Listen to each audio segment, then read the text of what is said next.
Bonsoir à tous, aidez-vous, ça va nombreux en train de nous suivre, bienvenue dans cette grande édition d'information sur la FM Télévision. C'est le jour de match, tout à l'heure la RDC joue la Côte d'Ivoire, le pays hôte dans les quarts de demi-finale de la 34e Coupe d'Afrique des Nations. On en parlera avec nos deux correspondants depuis Abidjan pour nous donner les éclairages par rapport à ces matchs cruciaux.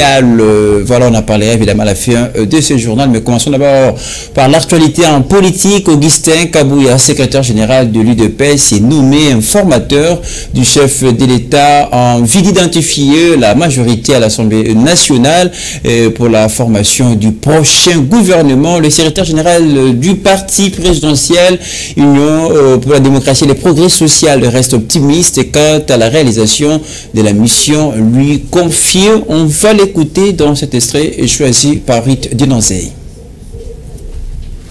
Désignation. Je commence d'abord par remercier le créateur du ciel de la terre qui a permis que cette nomination puisse avoir lieu. Et remercier aussi le chef de l'État en particulier qui a porté son choix sur ma personne. Ce n'est pas parce que je suis plus intelligent que tout le monde, mais c'est un destin. Dieu a voulu que ça se passe ainsi. Je venais d'être nommé par le président de la République.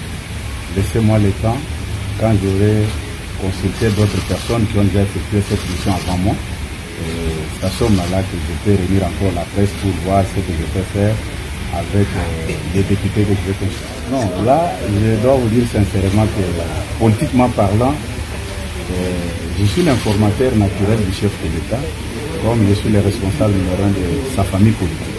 J'étais obligé de faire ce travail même avant ma nomination comme informateur.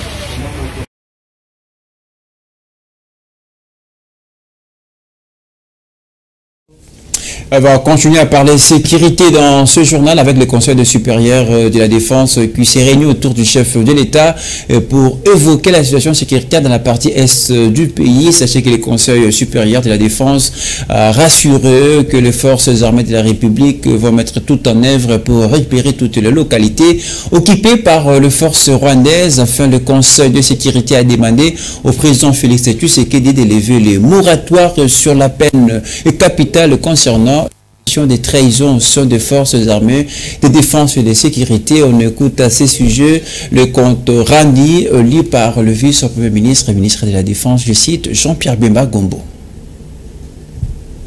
Le Conseil supérieur de la Défense, qui s'est réuni autour du commandant suprême des forces armées et de la police nationale, président de la République, a porté essentiellement sur les questions sécuritaires au niveau général du pays et particulièrement la situation qui prévaut au niveau du Nord Kivu.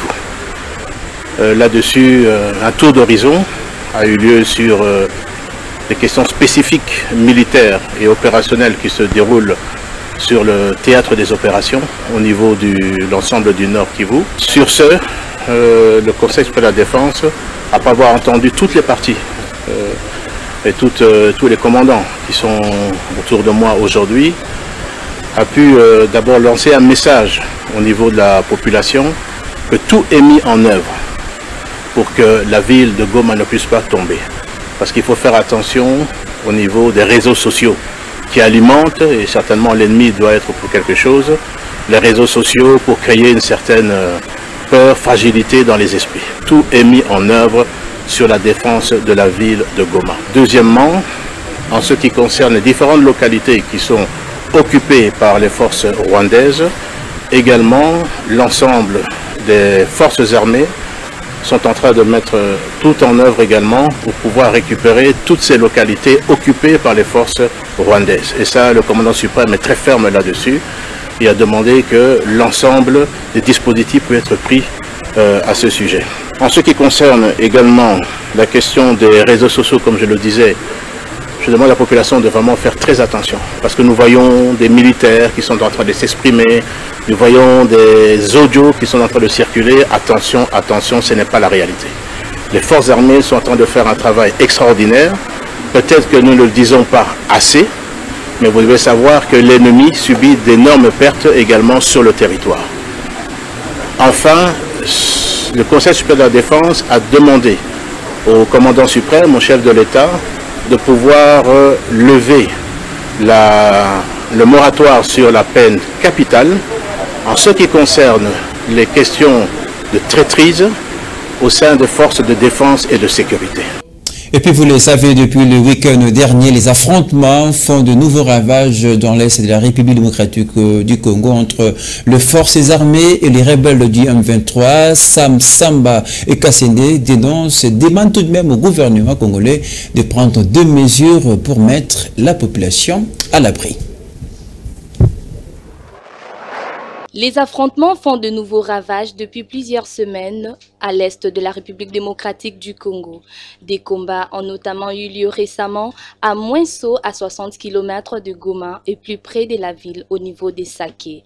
Dans ces contextes de crise, les coordonnateurs dynamiques de Bahati Lukwebo, messieurs Sam Samba Kassende, déplorent cette situation et exhortent au gouvernement la prise de mesures sévères pour faire taire ces génocides. On doit arrêter les traîtres qui sont dans l'armée, dans la police et dans nos services de sécurité. Je suis clair et j'assume. Il faut que la traîtrise cesse au sein des services de sécurité. Pour moi, si ça dépendait que de moi, il faudrait que le ministre de la Défense, n'est-ce pas, revoie les méthodes.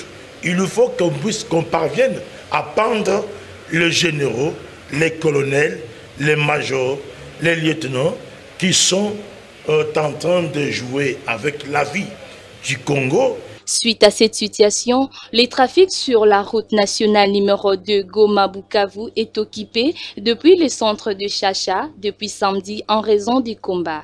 Signalons que la cité de Saké et la ville de Goma sont privées d'approvisionnement en produits alimentaires en provenance de Minovo et Bweremana. Ainsi, nous demandons au gouvernement de mettre fin à la guerre. On va poursuivre ce journal avec l'actualité en bref.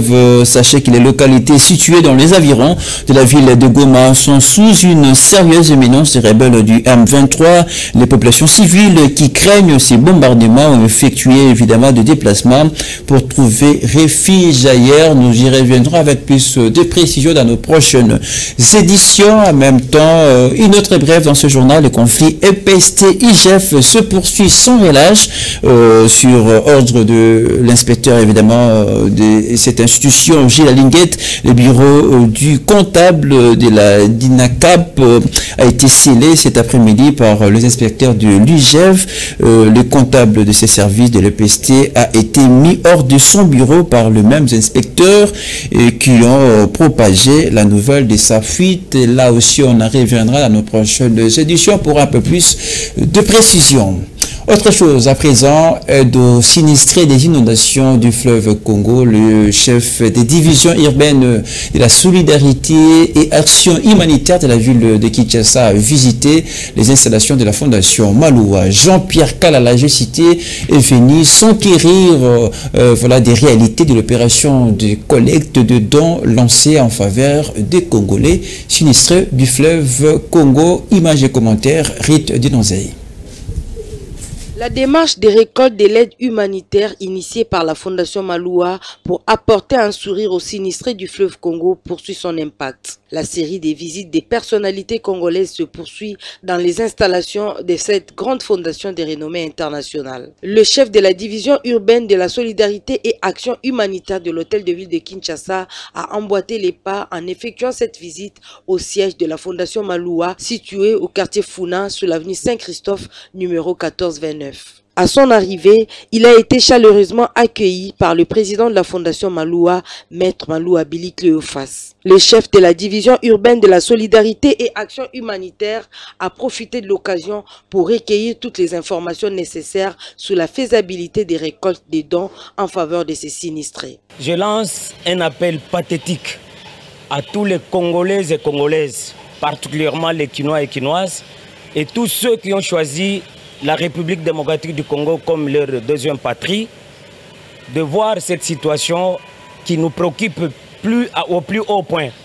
Parce que, vous savez, le gouvernement provincial de Kinshasa, dirigé de main de maître par le gouverneur Jantiningo Bilambaka, n'a pas croisé les bras. Il a envoyé Ces agents, ils sont partout pour vérifier la situation et il est déjà informé de toute la situation. Pour l'heure, Jean-Pierre Kalala a également profité de cette occasion pour lancer un SOS à tous les Congolais. Je lance l'appel à tout le monde, tous les Kinois, de ne pas fermer leurs bras. Parce que même les Saintes Écritures nous disent qu'il y a plus de joie en donnant qu'en recevant. Vous avez votre couverture, vous avez une paire de chaussures, vous avez des casseroles, vous avez même nos amis qui sont les dépositaires de dépôts pharmaceutiques. Vous avez quelques cartons de comprimés, venez déposer à la fondation Maloua, parce que cette fondation, il travaille en collaboration avec la division urbaine des actions humanitaires pour venir en aide à nos compatriotes qui sont victimes des inondations dans la ville de Kinshasa. À son tour, le président de la fondation Maloua a réitéré la même demande. Ezali likambo ya fondation Maloua ye mokote. Tolobakango mikolo nyonso. Likama ebetaki Congo mobimba. Eza likambo lisusu ya gouvernement national te ni gouvernement provincial te. Tolongwa moko na niveau na akuluka kakolati kaka bango makambo nyonso comme si bango kaka nde mutu me gouvernement pe ape makati. Biso nyonso tozali. Oyo aza na lipapa, oyo aza na sani, oyo aza na kopo, oyo aza na kamwa matela atamuke, oyo aza na mwa dra, oyo aza na mwa moustiquaire, oyo aza na mwa kisi ya ngungi, les portes sont ouvertes.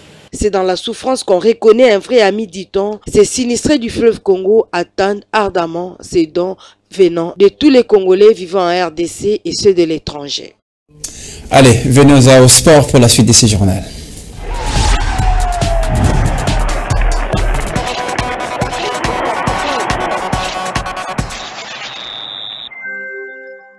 On va parler football à présent. Tous les regards sont braqués vers Abidjan où se joue le demi-finale de la 34e Coupe d'Afrique des Nations. Au programme, le Nigeria et l'Afrique du Sud jouent en ce moment un but partout entre les deux équipes. Et tout à l'heure, les Léopards de l'RDC joueront les éléphants de la Côte d'Ivoire. Pour en parler, aller très loin, nous sommes accompagnés de nos deux invités qu'on retrouve depuis Abidjan, Fafa Bitangila et Michel Tobo. Bonsoir à tous les deux, merci d'être en ligne avec nous. On commence avec vous, Fafa Bitangilay, match historique pour la RDC qui retrouve 9 ans après le demi-finale de la CAN. À quel scénario faut-il s'attendre de ces matchs RDC Côte d'Ivoire? Bonjour, messieurs les journalistes. Des très belles affiches, des affiches qui sont pratiquement des finales avant la lettre. Côte d'Ivoire, RDC, c'est pratiquement le bis repetita de la demi-finale Guinée équatoriale 2015. Et là, je pense que c'est également une très grande affiche. Il y a Nigeria, Afrique du Sud, je sens que c'est un style anglophone. C'est une grande rencontre qui va devoir opposer deux pays pratiquement anglophones. Et je me dis que ça sera de très belles affiches, des affiches interdites aux cardiaques. Allez, Michel, Fafa Bitangilay, vous allez rester avec nous. Le temps pour moi de retrouver Michel Tobo, je rappelle toujours depuis Abidjan. Alors, quelle chance pour les équipes qui se connaissent mieux. Il n'y a pas raison d'aller parcours l'histoire de 2015. Quel match, en tout cas, pour l'RDC? Bonjour Lionel, bonjour à tous les téléspectateurs de FM Télévision. Merci infiniment encore de nous rejoindre ici donc, à Abidjan. Voilà.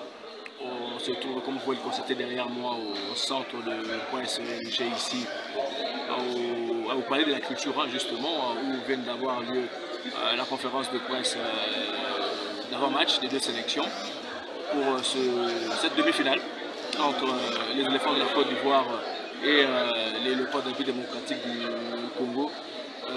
Voilà, les deux sélections, bien évidemment, sont déterminées, l'une comme l'autre, pour aller chercher cette place en finale. C'est normal. Les léopards voilà, reviennent à cette étape de la compétition après 2015, où ils étaient éliminés justement par la Côte d'Ivoire qui avait justement juste après remporté le titre. Donc c'est quand même une bonne chose. Il y a également une petite statistique également, voilà, du côté de la vie démocratique. Je vous prie, chers messieurs, de rester avec nous. Le temps pour moi de vous proposer la réaction du sélectionneur national de la RDC en conférence d'avant-match, Sébastien Desabre, qui s'attend plutôt à un bon match de la part de son équipe. On va l'écouter. Oui, c'est une belle affiche. C'est un match qu'on attend, nous, avec calme et à la fois calme et à la fois de l'impatience sur le match de demain, parce que les garçons ont bien récupéré du match contre la Guinée. On a encore une séance d'entraînement ce soir et on attend le match demain, effectivement, comme vous l'avez dit, qui va être un match pour moi indécis, mais un match, je pense, assez ouvert entre deux équipes qui ouvrent le jeu. Toujours en compagnie de Fanfa Bitangila et Michel Tobo. Fanfa, peut-être pour terminer avec vous, alors quelles sont les dernières nouvelles avant ces matchs qui vont opposer la RDC à la Côte d'Ivoire? L'équipe se porte bien. Les dernières nouvelles, c'est que Gaël Kakuta est au point, mais le coach n'a pas clairement dit s'il fera partie de 11 de départ. Et également, c'est que la sélection va devoir s'entraîner d'ici là pour la dernière séance ouverte à la presse. On aura encore plus des réponses à cette question, vu qu'il y a des joueurs qui vont devoir répondre à nos questions. Mais sinon, l'équipe est pratiquement sereine. Le ministre en charge des sports, François-Claude Kaboulou-Mwana Kaboulo, ne cesse de se battre matin et soir, bec et ongle, comme un diable dans un bénitier, pour que cette équipe puisse avoir tout ce qu'il y a comme nécessaire afin de remporter cette demi-finale.